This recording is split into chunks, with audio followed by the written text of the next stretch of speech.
Hello students, मैं हूं समन अब्बास और आप लोग देख रहे हैं हमारे यूट्यूब चैनल सोना मैथमेटिक्स। अगर आप लोग ने अभी तक चैनल को सब्सक्राइब नहीं किया है तो चैनल को सब्सक्राइब कर लें, साथ ही साथ बेल आइकन के बटन को दबा लें ताकि मेरे आने वाली हर वीडियो की नोटिफिकेशन आपको मिलती रहे।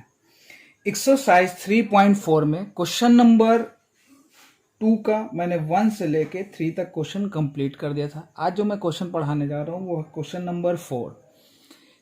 मीना 2000 रुपये निकालने एक बैंक गई। उसने खजांची से 50 रुपये तथा 100 रुपये के नोट देने के लिए कहा। मीना ने कुल 25 नोट प्राप्त किए। बताएं कि उसने 50 रुपये और 100 रुपये के कितने नोट प्राप्त किए। हम ये करेंगे कि 50 रुपये की नोट की संख्या को हमने x मान लेना है। ठीक है, 50 रुपये के नोट की संख्या को क्या मान लेना है, x, और 100 रुपये के नोट की संख्या को क्या मान लेना है, y। ठीक है, आइए अब ध्यान से देखिए करेंगे क्या। माना कि 50 रुपए के नोट की संख्या x और 100 रुपए के नोट की संख्या को हमने क्या मान लिया, y। आइए अब हम प्रश्न से चलते हैं। ठीक है, मीना को कुल 25 नोट प्राप्त हुए। मीना को टोटल 25 नोट प्राप्त हुए हैं। ठीक है, तो हम यहां पर 50 रुपए के नोट की संख्या प्लस 100 रुपए के नोट की संख्या बराबर हमने क्या डाल देना है, 25। तो 50 के नोट की संख्या को हमने x माना है और 100 रुपए के नोट की संख्या को हमने y माना है। कुल कितना हो रहा था, 25 नोट मिल रहा था। x प्लस y बराबर 25। हमने इसको इक्वेशन फर्स्ट ले लिया। अच्छा, बैंक से पैसा जो निकालने गई थी वो टोटल 2000 रुपया निकालने गई थी। कितना रुपया, 2000 रुपया। बराबर में हमने यहाँ 2000 रुपया लिख दिया है। ठीक है, अब ध्यान से देखिएगा, 50 रुपए की डिमांड की थी और 100 रुपए की डिमांड की थी। तो सपोज डैट, देखिए एक काम करते हैं, इसको हम समझने के लिए थोड़ा सा सिंपली करते हैं। 2000 को हम यहाँ बना देते हैं 20 रुपया, और आपने डिमांड किया कि हमको 5 रुपया चाहिए और 10 रुपए का सिक्का चाहिए। ठीक है, तो अगर आपको 20 रुपया किसी से चाहिए होगा तो अगर आप 5 रुपया और 10 रुपया मांग रहे हो तो आप पट से बोलोगे कि 10 का हम एक सिक्का लेंगे और 5 का हमने कितना सिक्का लेंगे, 2 सिक्का, और इन दोनों को ऐड करेंगे तो टोटल कितना रुपया मिलेगा, 20 रुपया।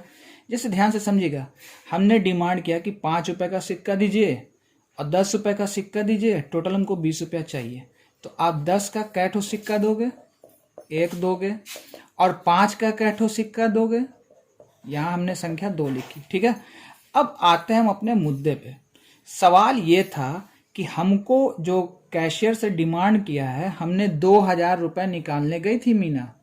तो चलिए अब हमने 20 को 2000 रुपया बना दिया है। ठीक है, जो 10 रुपया था वो हमने 10 रुपये की जगह, क्वेश्चन में कितनी जगह है, क्वेश्चन है 100 रुपये पे, तो हमने इसको 100 कर दिया है। और जो 5 रुपया था वो असल में था कितना, 50 रुपया ना। आइए, हमने 50 रुपए के नोट की संख्या को कुछ माना था, क्या माना था, x, तो हम यहाँ x लिख देते हैं।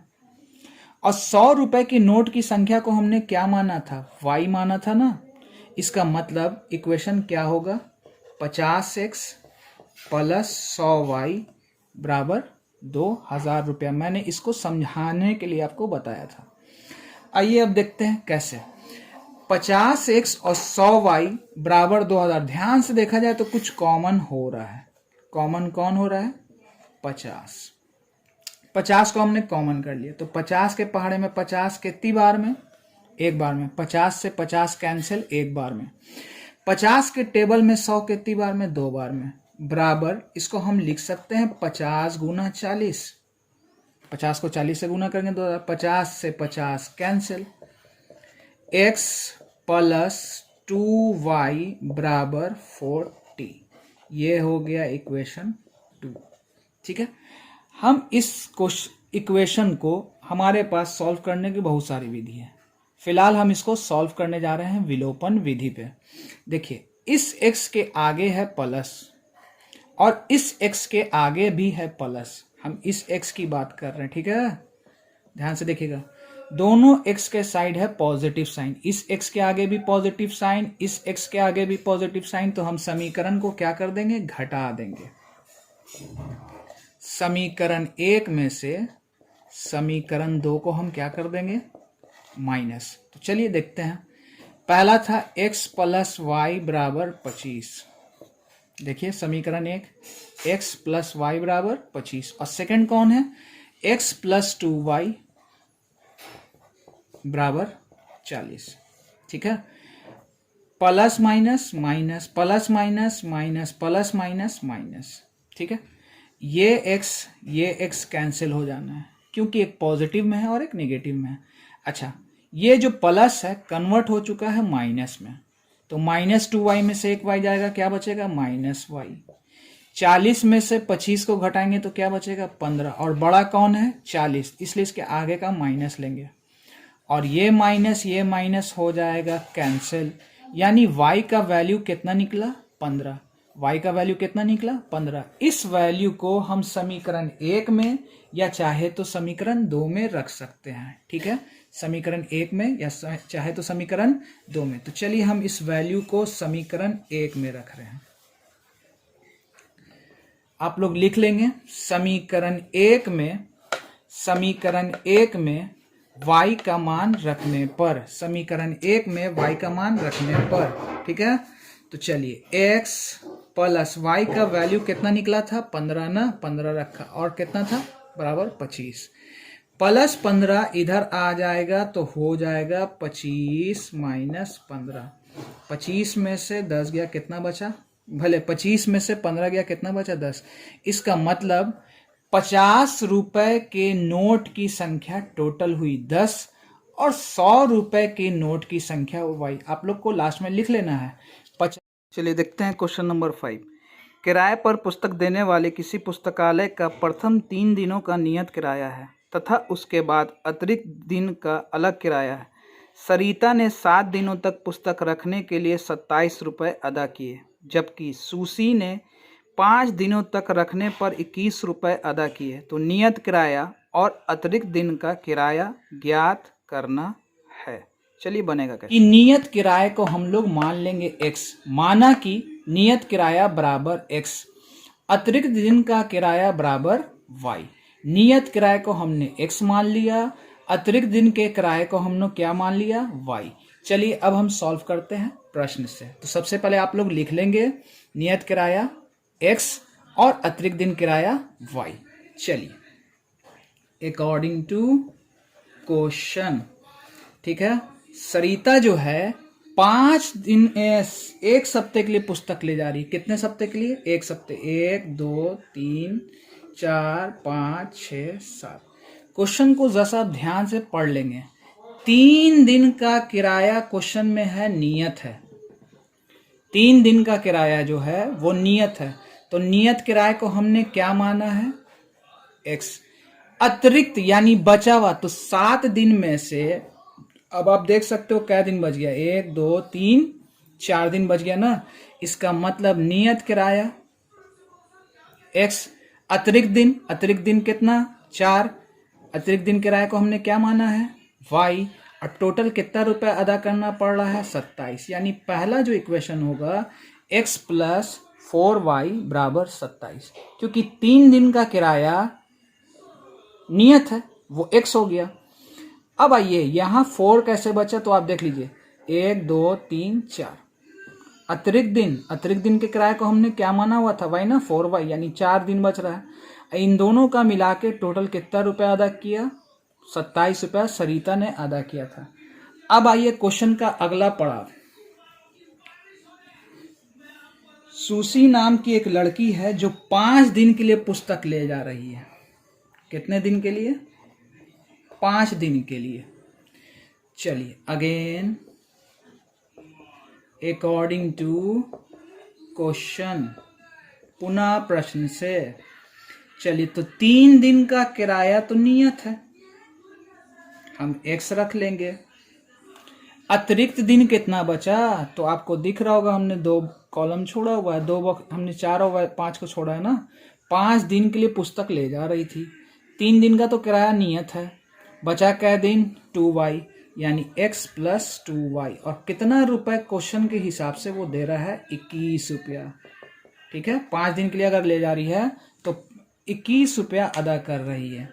अब हमारे पास इक्वेशन 1 भी आ चुका है, इक्वेशन 2 भी आ चुका है। अब हम क्या करेंगे, हमको दिख रहा है कि इस x के आगे पॉजिटिव है और इस x के आगे भी पॉजिटिव है, तो हम क्यों ना समीकरण 1 में से समीकरण 2 को घटा दें।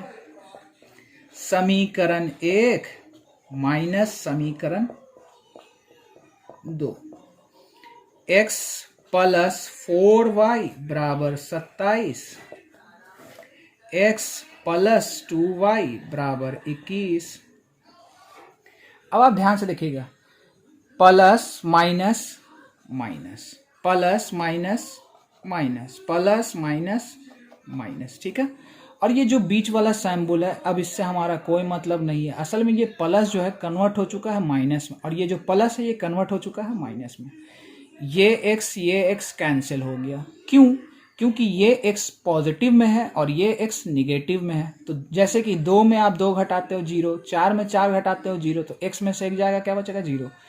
इस 4y के आगे है प्लस, इस 2y का साइन है माइनस, तो 4y में से 2y जाएगा, क्या बचेगा 2y। 27 में से 21 जाएगा, कितना बचेगा 6। अब हमने 2 के टेबल से इसको कैंसिल कर दिया, कितनी बार में 3 बार में, तो y का वैल्यू कितना निकला 3। इस वैल्यू को हम समीकरण 1 में रख देते हैं या समीकरण 2 में रख देते हैं।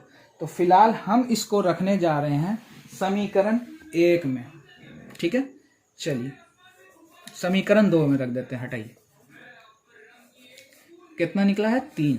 समीकरण 2 में आप लोग यहां पे लिख लेंगे, समीकरण 2 में y का मान रखने पर, समीकरण 2 में y का मान रखने पर, y का मान आया है क्वेश्चन में 3, y का जो वैल्यू निकला है वो कितना निकला है 3। 2y का मतलब इनटू में था, हमने y का वैल्यू यहां रख दिया है 3। तो x प्लस 6 बराबर 21, प्लस 6 इधर आ जाएगा तो क्या हो जाएगा 21 माइनस 6, यानी x का वैल्यू आया 15। अब आप लोग लास्ट में जब ये पूरा x और y का वैल्यू निकल जाए तो आप लास्ट में आप लिख देंगे यहाँ पर नियत किराया, हमने x माना था 15 रुपया, यानी नियत किराया का जो रेट आया वो कितना आया 15, और अतिरिक्त दिन का किराया का रेट कितना आया 3 रुपया। नियत किराया का वैल्यू आया 15, अतिरिक्त दिन के किराए का वैल्यू आया 3 रुपया। आज के लिए इतना ही। इसी के साथ एक्सरसाइज 3.4 कंप्लीट। अब हम लोग नेक्स्ट वीडियो में मिलेंगे 3.5 में, तो उस वीडियो को देखना नहीं भूलेंगे। चलिए आज के लिए इतना ही, धन्यवाद।